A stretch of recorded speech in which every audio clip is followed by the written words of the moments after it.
everyone, welcome to my channel all about biology, and this is Jyoti Verma. Today we are going to discuss about the nucleosome and solenoid model part A, and in the part A we are going to discuss about the different types of techniques that were used by different scientists or different workers for determining the structure of nucleosome and chromatin. So in this series there is a series of workers that were working at that time on different techniques in order to discover or in order to determine the structure of the nucleosome as well as the chromatin at that time. So firstly, let's have a look at those scientists and the techniques that were used by them in order to determine the structure of nucleosome. So firstly, Wilkins and Lozati in 1960 performed the X-ray diffraction technique in order to determine the structure of nucleosome. Later on, Ollins and Ollins in 1973 and 74 performed the electron microscopy technique in order to determine the structure of nucleosome clearly. After that, T. Kornberg performed chromatin reconstitution experiment in order to determine the reconstitution level of the chromatin. After that, Havish and Burgoyne in 1973 performed nuclease digestion technique in order to determine the structure of nucleosome. Later on, Roger Kornberg in 1974 performed the gel filtration technique, and Eisenberg in 1974 performed the cross-linking experiment. So these were the different types of techniques that were used by different workers at that time in order to determine the structure of the nucleosome, that how the nucleosome is made up of, that what are the constituents of the nucleosomes.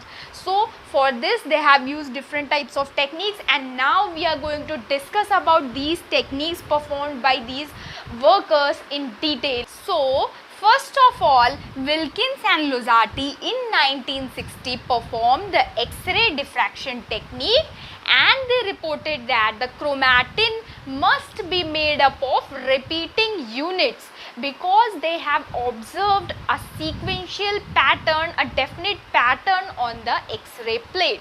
So the first hint of the structure of the chromatin was given by Wilkins and Lozati, and they concluded that the chromatin must be made up of repeating units. After that, Ollins and Ollins in 1973 and 74 performed the electron microscopy, and they concluded that the chromatin must consist of some bead-like structures, and those bead-like structures must be connected together by means of small thread-like structures. So they concluded that the bead-like structures must be of about 10 nanometer in diameter, and those bead-like structures must be connected by means of thread-like structures that were 2 nanometer in thickness or 2 nanometer in diameter. So they term these bead-like structures as new bodies. Okay, so Ollins and Ollins term that the chromatin must consist of some bead-like structures which were called as the new bodies. Those new bodies were connected together by means of thread-like structures which were 2 nanometer in thickness or 2 nanometer in diameter.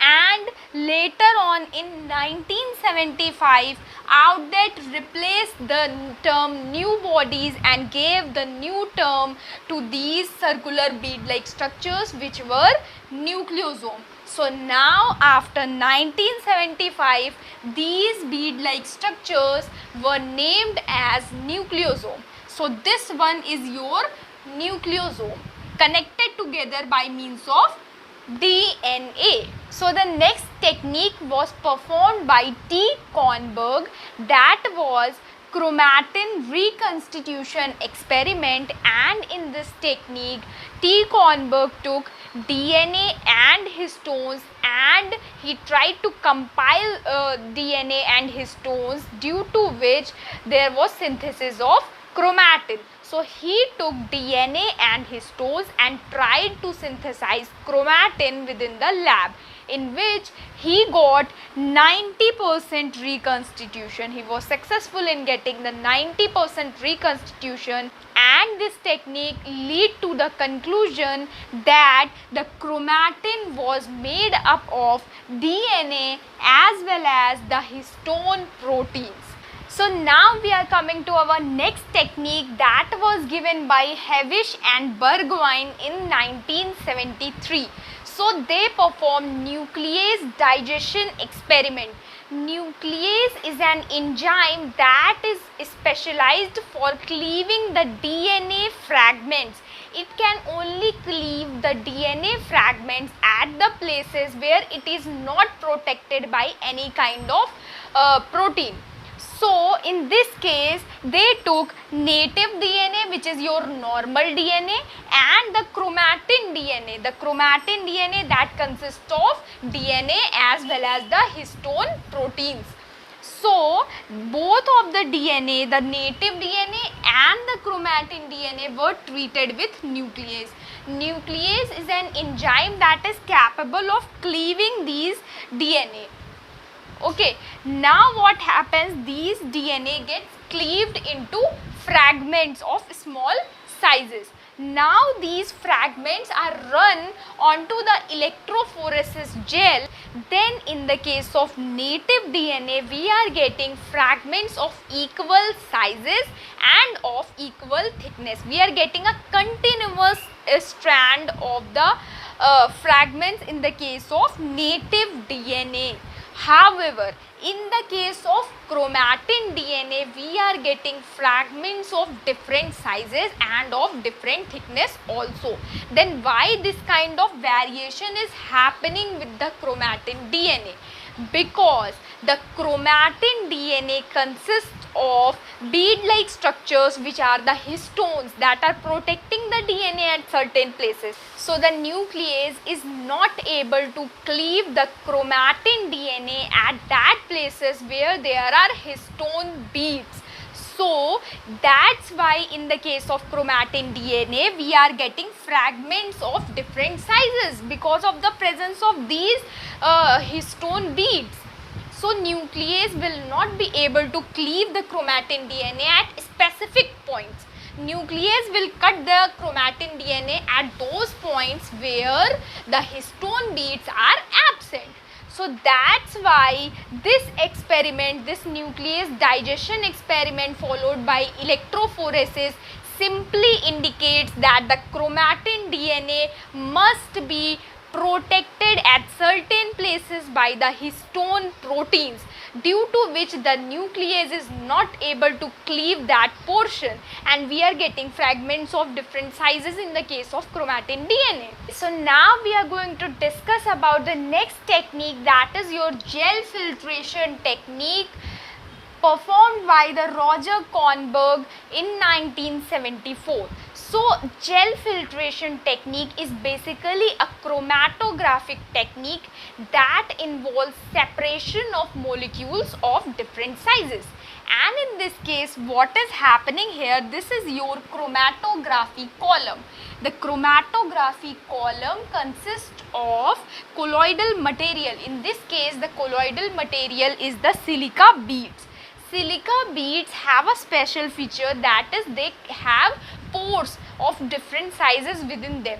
And what is happening in this case, a mixture of molecules is allowed to flow down through this column. So in this case, what is happening here, the larger molecules move easily through this column and get separated first. However, the smaller molecules, these red ones are the smaller molecules, the smaller molecules gets entrapped within the pores of the silica beads, due to which they are separated in last. Okay. So this is the normal case that happens within the gel filtration technique. In this case, the larger molecules are separated first. However, the smaller molecules are separated in last because they get entrapped within the silica beads. Okay. Now we are going to discuss about the histones. So histone proteins are basically of 5 types. These are H1, H2A, H3, H4 and H2B. These are the molecular weights of the histone protein. Out of the 5 histone proteins, the largest histone protein is your H1 histone protein. However, the smallest histone protein is your H4 histone protein. So, Roger Kornberg thought that the largest histone protein, that is the H1, should separate out first, and the H4, as it is being the smallest one, so it should separate out in the last. But when he conducted out that experiment with the histone protein, with the mixture of these histone protein, then he found out that the H3 and the H4 protein separated out first. After that, the H1 protein separated out. So he concluded from this experiment that the H3 and the H4 histone proteins may be stick together either in the form of a homodimer. It means that the H3 and the H3 proteins are bounded together so that they have made a larger molecule, that's why they have separated earlier. Or either H4 or H4 may have made a homodimer, that's why they have separated earlier. Or either there will be the formation of heterodimer in the case of nucleosome, that is with H3 and the H4 histone protein, between the H3 and the H4 histone protein, due to which on combining these two, the molecular weight gets larger in comparison to the H1. That's why the H3 or H4 may have separated earlier. So, from the gel filtration experiment, it was concluded that the H3 or the H4 proteins may exist as a homodimer or may exist as a heterodimer within the nucleosome structure, because they have separated earlier than the H1 histone. Now, the final technique that was used earlier to determine the structure of nucleosome was the cross-linking experiment performed by Eisenberg in 1974. So, this technique involves the use of certain set of chemicals in order to check the bonding ability of certain molecules. And earlier we have discussed in the gel filtration technique performed by Roger Kornberg that either the H3 or the H4 histone exists in the form of a homodimer or they can exist in the form of a heterodimer. So now this experiment makes it clear that whether it is a homodimer or it is a heterodimer within the structure of nucleosome. So he used certain set of chemicals in order to check the bonding ability of the histones. And when he performed that experiment, he concluded that the H2A histone and the H2B histone has a strong binding ability. The H3 and the H4 histone has a very strong binding ability. However, the binding ability between the H2A histone and the H3 histone is intermediate, and the binding ability between the H2B histone and the H4 histone is strong. However, the binding ability between the H2A and the H4 histone is weak, and between H2B and H3 histone is also weak. So by this cross-linking experiment, one thing was made very clear that the H3 histone and the H4 histone has a very strong binding ability with each other. Therefore, he concluded that there is the heterodimer between the H3 and the H4 histone within the structure of the nucleosome. So this technique made it very clear that within the structure of the nucleosome, H3 and the H4 histone exist as a heterodimer. So that is all about the techniques that were used for the discovery of the structure of the nucleosome, and in our next video we will discuss about the structure of the nucleosome as well as we will discuss about the solenoid model in detail. So if you like the video, just subscribe to my channel for further updates, and thank you so much.